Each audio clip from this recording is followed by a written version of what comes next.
माझ्या राधाला बी लय आवडतात. वहिनी चिकुला वगैरे पण आवडतात, सगळीच खाते ती.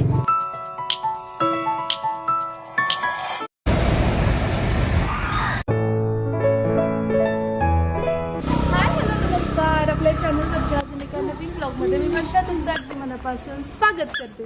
सायंकाळची वेळ आहे, काम होतं खाली ते केलंय आणि आता शांभवीला आमच्या इथं बॉल खेळायचा आहे.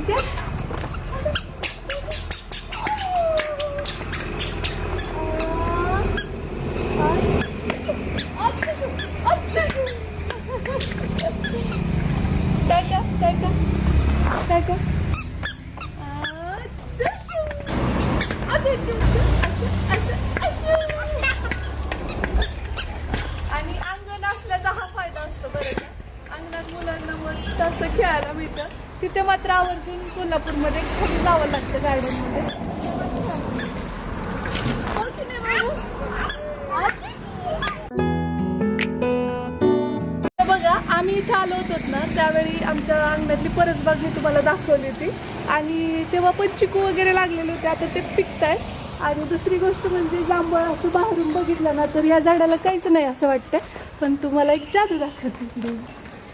आणि जांभळं लिटरली अशी छान छान पिकतायत. काही गाभोळी आहेत, काही आणखी कच्ची आहेत. इथं कच्चीच आहेत, पण वरती दिसतच आहे.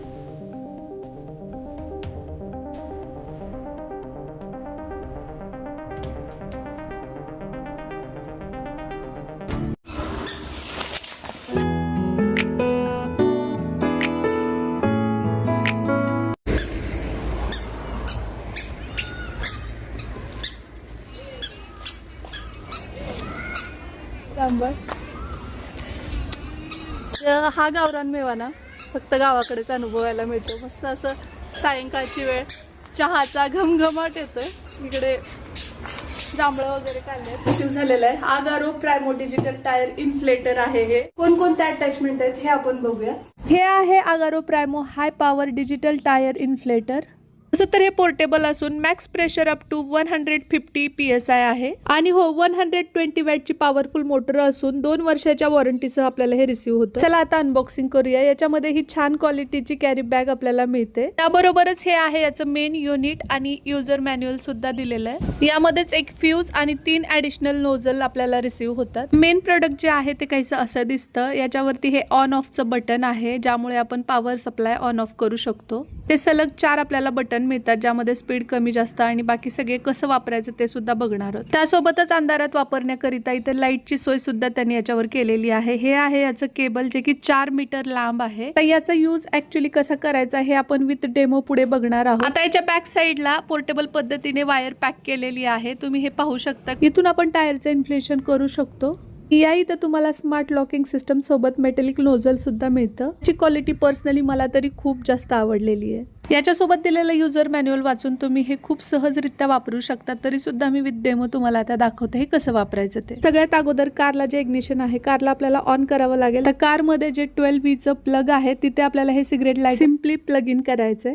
आता मेन युनिट वरचं ऑन ऑफचं बटन जे आहे त्याच्या मदतीने आपल्याला हे ऑन करून घ्यायचं. हे जे नोझल दिलेलं आहे ते आपल्याला इथे अटॅच करून अशा पद्धतीने लॉक करायचं. याची लॉकिंग सिस्टम खूपच भारी आहे, म्हणजे लीक प्रूफ आहे म्हणायला हरकत नाही. हे ऑन केल्याबरोबर इथे डिस्प्ले वरती या टायर मध्ये अगोदर किती हवा होती हे पण शो करतं. सुरुवातीचं बटन प्रेस केल्यानंतर आपण मल्टिपल युनिट्स जे आहेत त्याच्यामध्ये कुठल्या युनिट मध्ये करायचं ते आपण सिलेक्ट करू शकतो. त्यासोबतच प्लस मायनस वरती क्लिक करून आपण ना किती टायर मध्ये हवा इन्फ्लेट करायची त्यानुसार ती सेट करू शकतो. किती PSI हवा याच्यात भरायची हे तर आपण सेटिंग करून घेतली. त्यानंतर हे मेन स्विच जे आहे ऑनचं, तर ते प्रेस करून आपल्याला ही मशीन चालू करून घ्यायची. 28 आपल्याला किती करायचं समजा 35-36 नको कमी करायचं केला हवा इथं दाखवायचं लगेच दाखवायचं.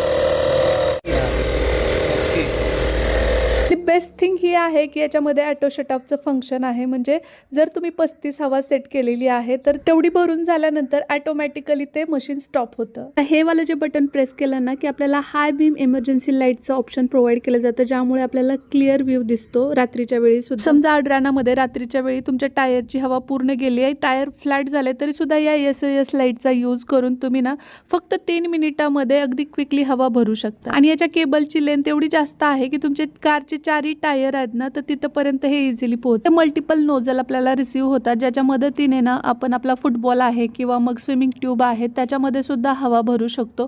म्हणजे तुम्हाला आउटिंगला जायचं तरी सुद्धा हे खूप जास्त बेनिफिशियल ठरतं. सहज टेस्टिंग पर्पजनी टू व्हीलरमध्ये हवा भरण्याचा प्रयत्न केला असता हे इतकं क्विकली याच्यामध्ये हवा भरत होतं ना की कायच. आणि याच्यामध्ये 120 वॅटची पॉवरफुल मोटर आहे, ज्याच्यामुळे ना अगदी फ्लॅट टायर जरी असेल कारचा तरी तो 3 मिनिटाच्या आत 30 PSI पर्यंत हवा याच्यामध्ये भरतं. हे इझी टू यूज असून टाइम सेव्हिंग सुद्धा आहे. आता याच्यासोबत ही पोर्टेबल बॅग मिळते, ज्याच्यामध्ये पूर्ण हे सगळं साहित्य व्यवस्थित बसतं आणि आपल्या कारमध्ये जास्त हे जागा सुद्धा घेत नाही.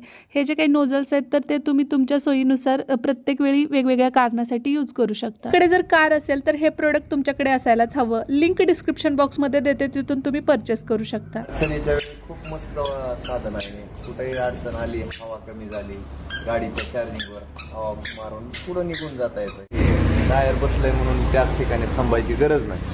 ट्यूबलेस टायर असल्यामुळे हवा मारलं तरी गाडी पुढे जाऊ शकते. लिंक डिस्क्रिप्शन मध्ये नक्की चेकआउट करा जर तुम्हाला हवा असेल तर. एकदम कॉम्पॅक्ट आणि छान असतं हे प्रोडक्ट आणि युजफुल पण तेवढंच आहे. म्हणजे छोटा पॅकेट बडा धमा. आता मामाच्या गाडीवर बसून तिला सवय झाली आहे, त्यामुळे आजोबा गाडी घेऊन आले तरी पण तिला गाडीवरती बसायचंच असतं, त्यामुळे हट्ट करत स्वतःच डोळे चला आता तर मस्तपैकी आईने तोपर्यंत चहा पण बनवलाय, त्यामुळे आई खाली गॅस घेऊन स्वयंपाक करते. मला वेळ मिळतोय तसं मी पण मदत करते, पण तेवढं कामाच्या जमा होत नाही. खूप करायलीच की नाही तरी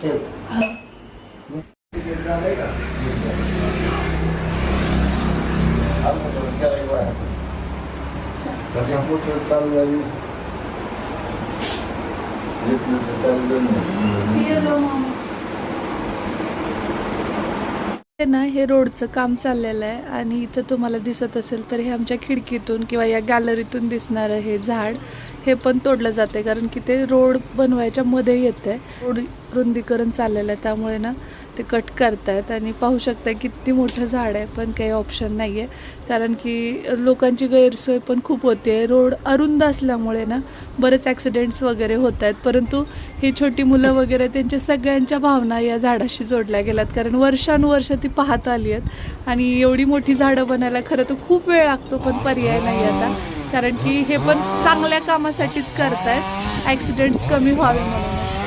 आता नवीन बॅच आंब्याची पिकत घातलेली आहे आणि त्याला सुद्धा कलर यायला लागलाय.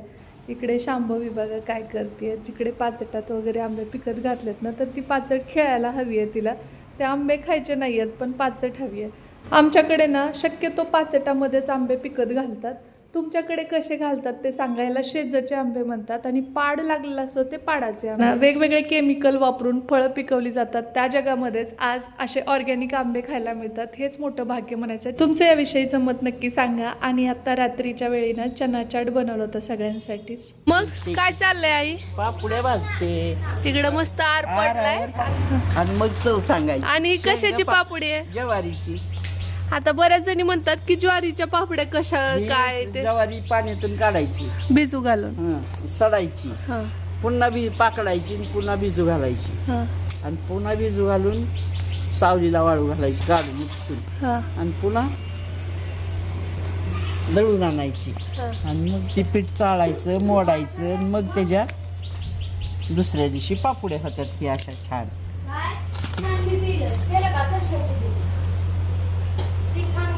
ह्या रसरशी तारावरती खूप साऱ्या मल्टिपल पापड्या आपण एका वेळी भाजू शकतो, पण आर थोडा आहे, विस्तव थोडा आहे, त्यामुळे मग एक एक पापडी आई भाजते येते.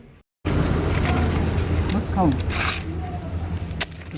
आता पापडी तोडल्यानंतर तुम्ही आवाज तर ऐकला असेल, याचा अर्थ ती कुरकुरीत तर आहेच, पण त्यापेक्षा भारी म्हणजे ना त्याला कसल्या प्रकारे तेल वापरलं नसल्याने एकतर हेल्दी आणि दुसरी गोष्ट चवदार सुद्धा आहे.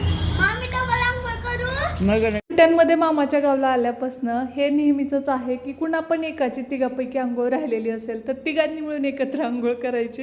हे असं सध्या तरी श्री शौर्य चिकू करतात. ज्वारीच्या पापड्या पण म्हणतात हो, आणि मस्त अशा कुरकुरीत लागतात टेस्ट. इथं ना छान अशा पापड्या भाजल्या ताईने आणि ह्या ना ज्वारीच्या पापड्या आहेत. तरी ही दिसताना अशी दिसते पापडी अगोदर आणि त्याच्यात तीळ वगैरे जिरं वगैरे घातलेलं आहे. मीठ जिरं तीळ आणि ज्वारी. आणि ते ज्वारीची प्रोसिजर मात्र खूप लेंदी आहे कारण की त्याला बऱ्याच ह्याच्यातून टप्प्यातून जावं लागतं आणि त्यानंतर ही अशी पापडी बनते आणि ही वर्षभर खाता येते. जेव्हा वाटते तेव्हा भाजून तळून बी खाता येते. आणि आई काय करते जेव्हा चूल पेटवेल त्यावेळी हे सगळ्या पापड्या छानपैकी भाजून त्या एका छान डब्यामध्ये ठेवते ज्यामुळे हवा त्यात जाणार नाही आणि त्या कडक राहतील. अशा पद्धतीने मस्त अशा पापड्या दरवर्षी असतात आमच्या इथं. आणि तुमच्याकडे ज्वारीच्या पापड्या असतात की नाही मला सांगा. खायला प्रचंड भारी लागतात आणि 2 पापड्यांमध्ये पोट भरतं. जर जाड पापडी असेल तर एकाच पापडीमध्ये पोट भरतं. म्हणजे एक ज्वारीची भाकरी खाल्ल्याच्या बरोबर ते होतं. आणि असं म्हणतात की जुन्या काळात ना जेव्हा जास्त पीक निघतं तर जास्त ज्वारी निघाली की त्यावेळी ह्या पापड्या बनवून ठेवल्या जायच्या आणि दुष्काळाच्या काळामध्ये मग त्या उपयोगाला आणल्या जायच्या भाजून खाल्ल्या जायच्या. कारण की त्या वर्षी ज्वारी नाही पिकली तर मग 5 वाजता वगैरे भूक लागली की ह्याच्या शेंगा पापड्या वगैरे मस्त खायच्या. हा म्हणजे पोटच पापड्या आणि एवढ्या शेंगा मुठभर घेतल्या की संपलं जेवणच झालं. तर तुमच्याकडे कोणत्या पापड्या असतात तांदळाच्या का ज्वारीच्या की गव्हाच्या ते सांगा. आमच्याकडे गव्हाच्या कुरड्या असतात, ज्वारीच्या पापड्या असतात, तांदळाच्या पण पापड्या बनवतात आणि शेवया सुद्धा बनवल्या जातात. सो हे उन्हाळी पदार्थ जे आहेत ना त्याचा खरं तर खूप मोठा वाटा असतो आपल्या अडचणीच्या वेळेमध्ये. अजून एक गोष्ट आई सांगते तिच्या लहानपणीची. सारशेत माझी आत्या होती सारसा देवळा. मग त्या आत्यानं आम्हाला न्यायचं लहान असताना ज्वारीच्या दिवसात गहू ज्वाऱ्या बिन पाण्याच्या यायच्या आणि त्या कडणी का वांग्याची रोपं 4 मिरच्याची रोपं 4 लावायची त्यांनी. आणि ती लावली का अशा मिरच्या ना अशा पोत मिरच्या वाळवायच्या पिकवून आणि वाळक ती चिरायची वाळू घालायची. वांगी चिरायची वाळू घालायची.